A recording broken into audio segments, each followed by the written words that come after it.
Good morning children. आज हम पढ़ेंगे 6th क्लास की हिंदी व्याकरण।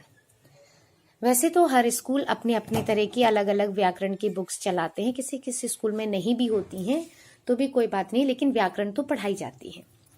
लेकिन जितनी भी बुक्स चलाते हैं, जो भी स्कूल चलाते हैं, उसमें नॉर्मली यही चैप्टर्स होते हैं जो मैं आपको सीक्वेंस में पढ़ाऊंगी।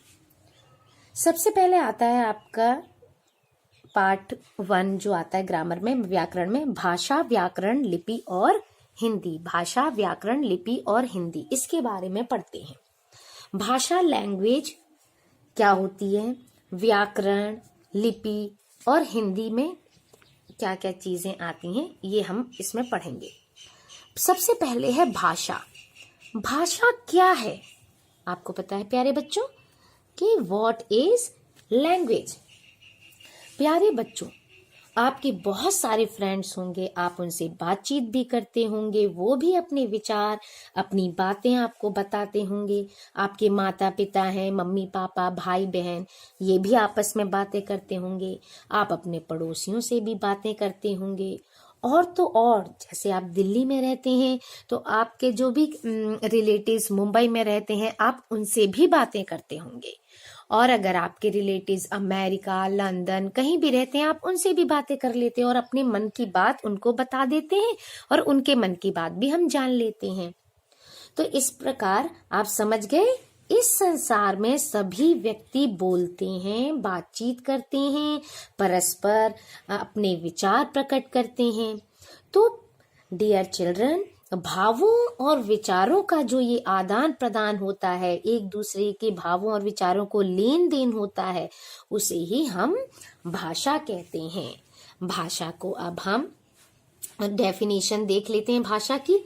भाषा वह साधन है जिसके द्वारा मनुष्य बोलकर अथवा लिखकर, देखिए बच्चों, बोलकर अथवा लिखकर अपने विचारों का आदान प्रदान करता है। जैसे मैंने आपको ये लिखकर बताया है ना, परिभाषा, ये हो गई लिखित भाषा। मैं आपको बोलकर समझा रही हूं, आप सुन रहे हैं, तो ये हो गई आपकी मौखिक भाषा, यानी बोलकर सुनने वाली। तो इस प्रकार हमने क्या समझा कि भाषा कितने प्रकार की होती है। भाषा होती है 2 प्रकार की। पहली बोलकर, जिसे हम मौखिक भाषा कहते हैं। दूसरी लिखकर, जिसे हम लिखित भाषा कहते हैं। बोलकर और लिखकर। बोलकर मौखिक, यानी कि आपकी भाषा हो गई ओरल, और लिखित यानी आपकी भाषा हो गई रिटन। मौखिक भाषा क्या है, अब इसकी हम परिभाषा देख लेते हैं। मौखिक भाषा, जब मनुष्य अपने भावों और विचारों को बोलकर प्रकट करता है। जैसे मैं बोलकर आपको समझा रही हूं कि भाषा क्या होती है, व्याकरण क्या होती है, ये चीजें, ये जो है वो भाषा का मौखिक रूप कहलाता है।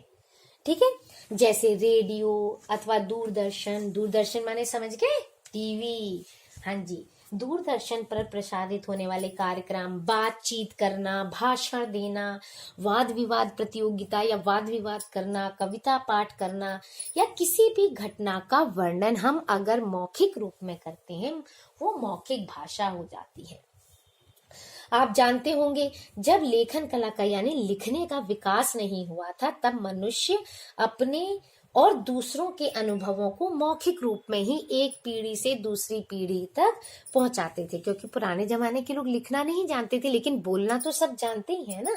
आपने दादी नानियों से भी सुना होगा कि हमारे ऐसे कहते थे, हमारे वहां वैसे होता था।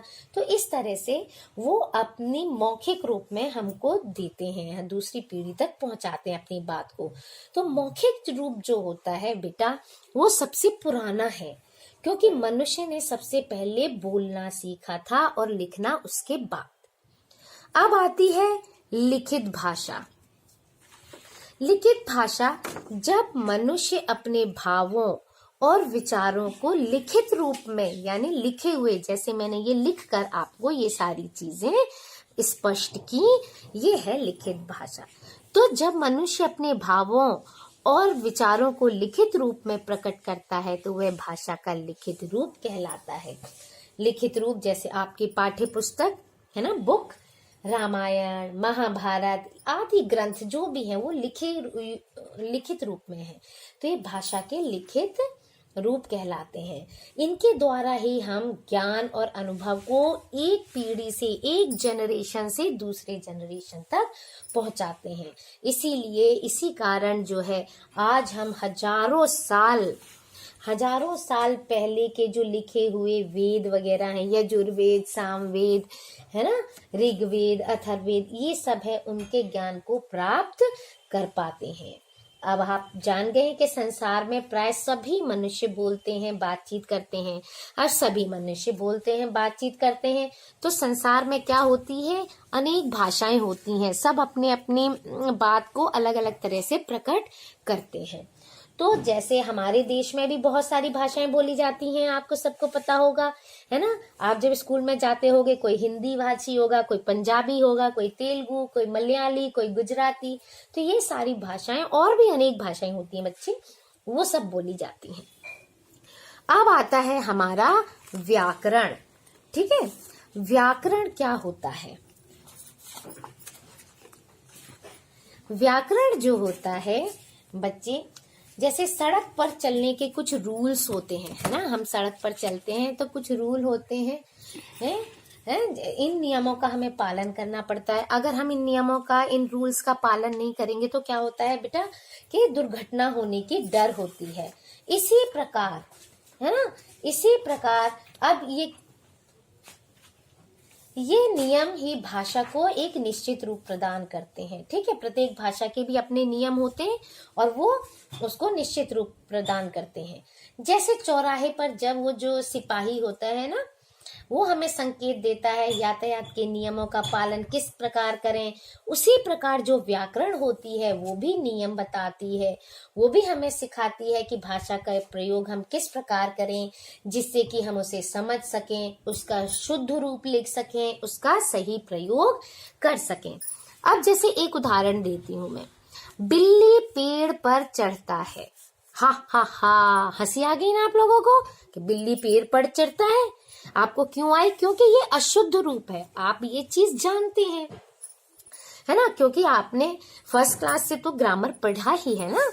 लेकिन इसका शुद्ध रूप क्या है? बिल्ली पेड़ पर चढ़ती है ना। अब जैसे अब मैं बोलती हूँ राम गाना गाती है, तो ये भी अशुद्ध हो गया। सही रूप क्या है? राम गाना गाता है। क्यों? क्योंकि देखो बिल्ली क्या है? स्त्रीलिंग है।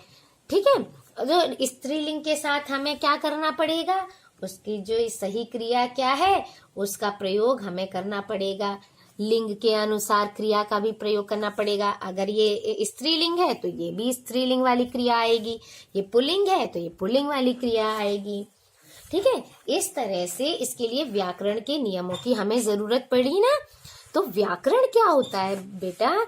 व्याकरण वह शास्त्र है जिसके द्वारा भाषा के नियमों को जानकर शुद्ध बोलना एवं शुद्ध लिखना हम सीखते हैं। ठीक है, जिस प्रकार सेकंड से मिनट, मिनट से घंटे बनते हैं, उसी प्रकार भाषा में भी वर्णों से शब्द और शब्दों से वाक्य बनते हैं।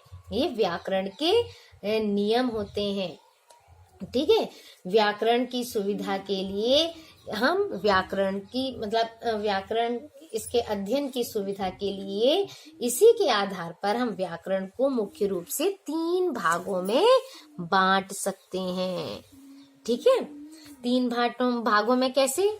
जैसे सबसे पहले वर्ण विचार, जिसको हम फोनोलॉजी कहते हैं। वर्ण विचार क्या होता है? ये भाषा की सबसे छोटी इकाई है। मैं नेक्स्ट चैप्टर जब वर्ण विचार का पढ़ाऊंगी तो इसकी डेफिनेशन और सब चीज आपको लिखकर और हर चीज आपको समझाऊंगी। लेकिन इसमें हम ये पढ़ लेते हैं व्याकरण के कौन कौन से भाग होते हैं, फिर हमें आगे क्या क्या पढ़ना है। तो वर्ण विचार जो है भाषा की सबसे छोटी इकाई वर्ण है। व्याकरण के इस भाग में हम वर्णों की बनावट, वर्णों मतलब उनका उच्चारण, इनके बारे में जानेंगे। फिर दूसरा नंबर आता है शब्द विचार, मोर्फोलॉजी। इसमें व्याकरण की क्या पढ़ते हैं कि व्याकरण में शब्दों की उत्पत्ति के बारे में, कैसे बने, बनावट के बारे में, प्रयोग, शब्दों के भेद आदि के बारे में पढ़ेंगे। फिर है नेक्स्ट आपका वाक्य विचार, सिंटेक्स। वाक्य विचार में वाक्यों के प्रकार, उनके भेद, प्रयोग आदि के बारे में हम जानकारी प्राप्त करेंगे। अब आती है बेटा लिपि, क्योंकि हमने पहले ही बोला था भाषा, व्याकरण, लिपि और हिंदी। अब है लिपि। लिपि क्या होती है? जो लिखने की विधि होती है, हम कैसे लिखते हैं। तो लिपि है ध्वनियों को लिखित रूप में, जो हम बोल रहे हैं ना, इनको लिखित रूप में प्रकट करने के लिए जिन निश्चित चिन्हों का प्रयोग किया जाता है ना, उनका, उसे हम लिपि कहते हैं। और हर भाषा की लिखने का अपना ही ढंग होता है, अपने अपने ढंग से लिखी जाती है। जैसे हिंदी हमारे देश की प्रमुख और लोकप्रिय भाषा है। इसका उद्भव एवं विकास संस्कृत भाषा से हुआ है ना, आपको पता है। इसलिए संस्कृत भाषा को हिंदी की हम जननी भी कहते हैं। भारत की अधिकांश जनता हिंदी को बोल एवं समझ लेती है। भारत में आज भी हिंदी बोलने वालों की संख्या बहुत अधिक है। इसकी विशेषता क्या है बेटा कि अन्य भाषाएं बोलने वाले लोग भी इसे शीघ्रता से समझ लेते हैं या बोल लेते हैं। ऐसे ही हिंदी की लिपि को हम क्या कहते हैं? देवनागरी। यह अत्यंत ही वैज्ञानिक लिपि है, क्योंकि इसमें जैसा बोला जाता है वैसा ही लिखा जाता है। भारत में अनेक राज्यों में बेटा हिंदी बोली जाती है, इसीलिए यह भारत की राजभाषा भी है। हिंदी भाषा अब विदेशों में भी लोकप्रिय होती जा रही है, आपको पता है ना। पड़ोसी देशों जैसे पाकिस्तान, बांग्लादेश, नेपाल, भूटान, श्रीलंका, सब जगह। इसके अलावा मॉरिशस, फिजी, ट्रिनिडाड, सिंगापुर आदि में भी हिंदी के प्रति लोगों की रुचि बहुत बढ़ रही है। हिंदी भाषा भाषी लोगों की संख्या को देखते हुए यह पूरे विश्व में इसका दूसरा स्थान है। ठीक है बेटा, आज इस चैप्टर में इतना ही। अब हम देखें हमने इस पूरे चैप्टर में क्या क्या सीखा। आइए देखें हमने क्या सीखा। सबसे पहली चीज, भाषा वह समर्थ साधन है जिसके द्वारा मनुष्य अपने भावों और विचारों का आदान प्रदान लिखकर या बोलकर करते हैं। दूसरी चीज क्या हमने इम्पोर्टेंट चीज सीखी कि भाषा के दो रूप हैं, पहला मौखिक ओरल, दूसरा लिखित रिटन। फिर हमने देखा कि भाषा का मौखिक रूप सबसे प्राचीनतम है, इट मीन्स सबसे पुराना है। नंबर 4, भाषा के लिखित रूप में ज्ञान को हम सुरक्षित रख सकते हैं। नंबर 5, व्याकरण के द्वारा हम भाषा के नियमों को जानकर शुद्ध बोलना एवं लिखना सीखते हैं। नंबर 6, लिपि मौखिक ध्वनियों को निश्चित रूप देने के लिए चिन्हों की व्यवस्था है। इस तरह बेटा फर्स्ट चैप्टर में इतना ही। आप ध्यान से इसको देखिए, आप और like, subscribe and share my channel. Thank you.